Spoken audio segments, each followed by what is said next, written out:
भगवान शिव तपस्या में लीन थे। माता पार्वती जी ने गणेश जी और कार्तिकेय जी को भोजन दिया, पर उनका मन बहुत उदास था। तभी नारद मुनि वहाँ आ जाते हैं। नारायण नारायण, प्रणाम माते। प्रणाम देवर्षि, आइए भोजन ग्रहण कीजिए। खीर पूरी माते, महादेव को भी खीर बहुत पसंद है, परंतु वे हैं कहाँ? कहीं दिखाई नहीं दे रहे। होना कहाँ है, वे तो अपना अधिकतर समय तपस्या में ही लीन रहते हैं। आज खीर बनाई थी कि शायद खीर की खुशबू से वे अपनी तपस्या से उठ जाएंगे और थोड़ा कुछ खा लेंगे।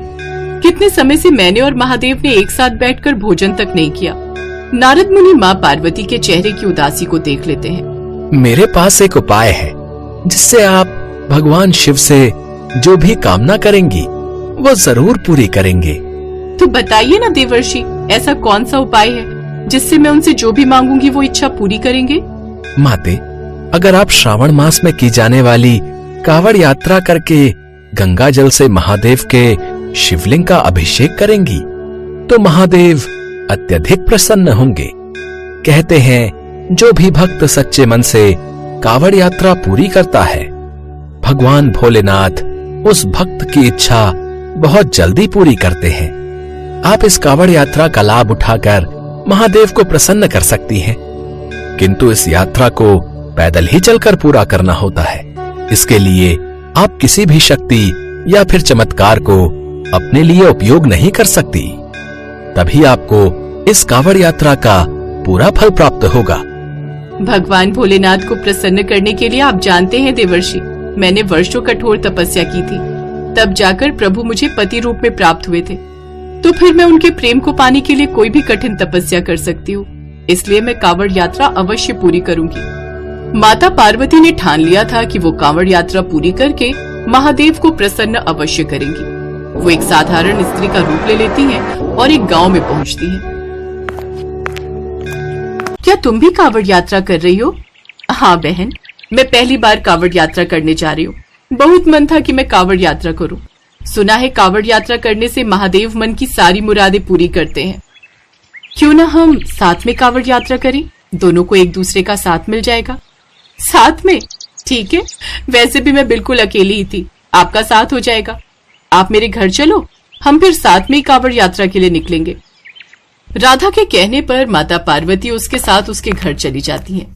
पर जैसे ही राधा घर में प्रवेश करती है, उसकी सास उसे ताने देने लगती है। कोई फायदा नहीं ये कावड़ यात्रा करने का।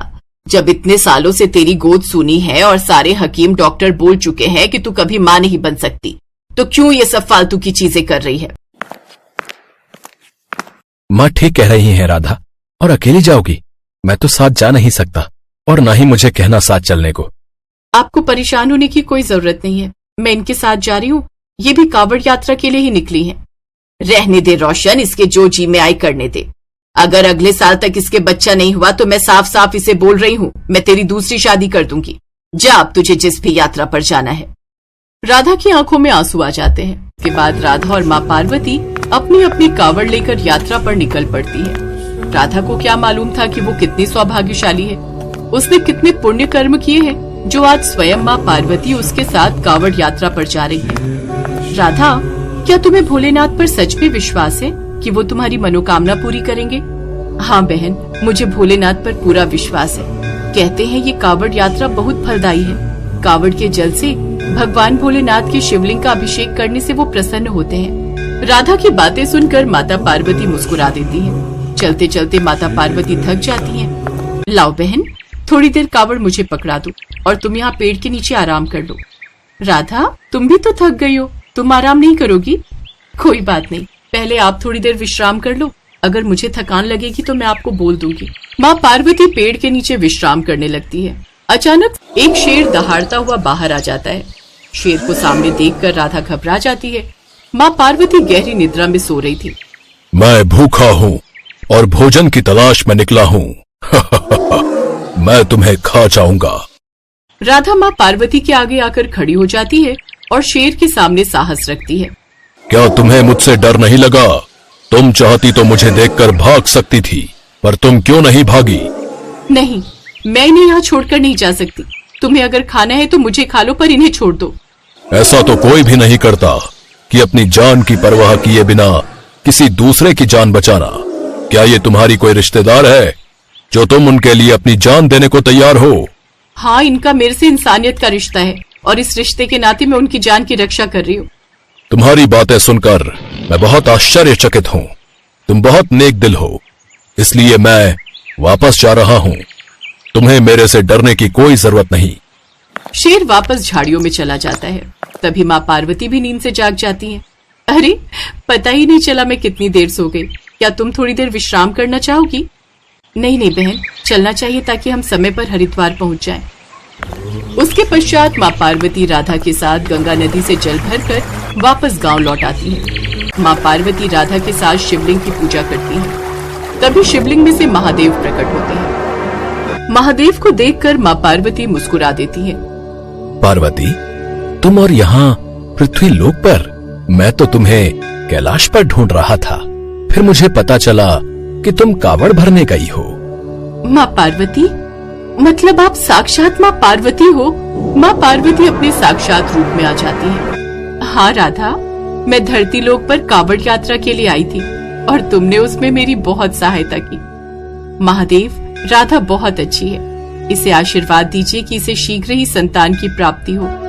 मैं जानता हूँ देवी पार्वती, राधा ने हर कदम पर अच्छाई का प्रमाण दिया है। मैंने ही शेर का रूप धारण करके राधा की परीक्षा ली थी। राधा उस परीक्षा में सफल रही। मैं राधा को उसकी सच्ची भक्ति का फल अवश्य प्रदान करूंगा। राधा की आंखों में खुशी के आंसू आ जाते हैं। भगवान शिव और माता पार्वती राधा को आशीर्वाद देकर वापस कैलाश लौट आते हैं। स्वामी, मैंने भी कावड़ यात्रा पूरी की है। अब समय है आपका मेरी भी इच्छा पूरी करने का।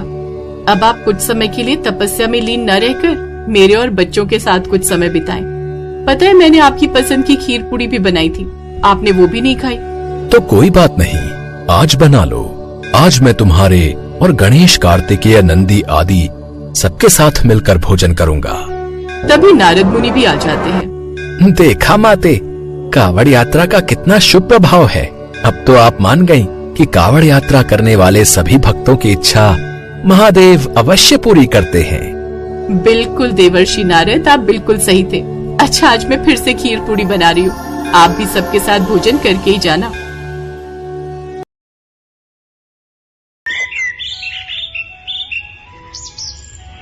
करवा चौथ का व्रत आने वाला था।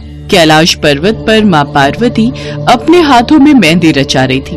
भगवान शिव उनसे बोले, क्या बात है देवी, आज आप अपने हाथों पर मेहंदी रचा रही हो? कोई खास आयोजन है क्या?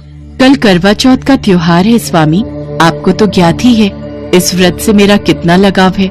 मैं भी प्रतिवर्ष इस व्रत के आने की आस लगाती हूँ ताकि मैं आपकी रक्षा की कामना हेतु और अपने प्रेम को और भी अटूट बनाने के लिए ये व्रत कर सकूं। देवी, आप तो मेरी शक्ति हैं। आपके और मेरे प्रेम का तो जन्मों जन्मों का संबंध है। आपकी भक्ति मेरे हृदय को छू जाती है। देवी, आपकी भक्ति प्रेरणादायक है जो पृथ्वी पर प्रत्येक सुहागिन स्त्री का अपने पति के लिए प्रेम और समर्पण का प्रतीक है।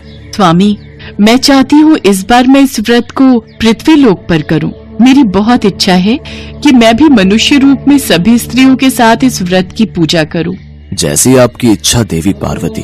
यदि आपकी पृथ्वी लोक पर यह व्रत मनाने की इच्छा है तो आपको पृथ्वी लोक पर अवश्य जाना चाहिए। ठीक है स्वामी, तो फिर मैं तैयार हो जाती हूँ। कल प्रातः ही मैं धरती लोक पर करवा चौथ का व्रत मनाने के लिए चली जाऊंगी।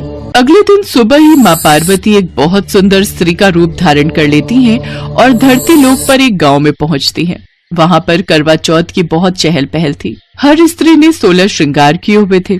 सुंदर साड़ी, हाथों में कांच की चूड़ियां, गले में मंगलसूत्र, पैरों में बिछुए पायल और तरह तरह के श्रृंगार। सभी औरतें आपस में बातें कर रही थी। अरे बहन, चलो सब लोग मिलकर वहाँ घेरा बना लेते हैं, पूजा का समय हो रहा है। हाँ बहन, तुम भी पहुँचो, मैं अपनी बहू को लेकर आ रही हूँ। तभी एक औरत की नजर माँ पार्वती पर जाती है। अरे बहन, आओ ना, तुम भी हमारे साथ करवा चौथ की कथा सुनो। बस पूजा प्रारंभ ही होने वाली है। हाँ हाँ, मैं आपके साथ चलती हूँ। तुम तो बहुत सुंदर लग रही हो। पहली बार देखा है इस गांव में किसी की बहू हो क्या? माँ पार्वती अभी कुछ कहती इससे पहले एक औरत ने आवाज लगा ली। अरे बहन जल्दी आओ, पूजा का समय निकला जा रहा है, हम सब बैठ गए हैं। चलो चलो बाद में बात करते हैं, अभी सब पूजा के लिए बुला रहे हैं। कितना आनंद आ रहा है इन सबके साथ करवा चौथ का व्रत मनाने में। अद्भुत, सब कितने अच्छे स्वभाव की हैं। इन सब के बीच मैं भी पूजा के लिए बैठ जाती हूँ। माँ पार्वती सबके साथ पूजा के लिए बैठ जाती हैं। सब मिलकर करवा चौथ की व्रत कथा और पूजन आरती करती हैं। सचमुच माँ पार्वती के आशीर्वाद से व्रत और पूजन बहुत अच्छे से हो गया। हे गौरी माता, हम सबके सुहाग की रक्षा करना। जय करवा माता की, जय गौरी मैया की। सब औरतें पूजा आरती करके घर जाने लगी, पर माँ पार्वती जैसे ही कैलाश के लिए लौटने लगी, अचानक उसी स्त्री ने उन्हें पुकारा।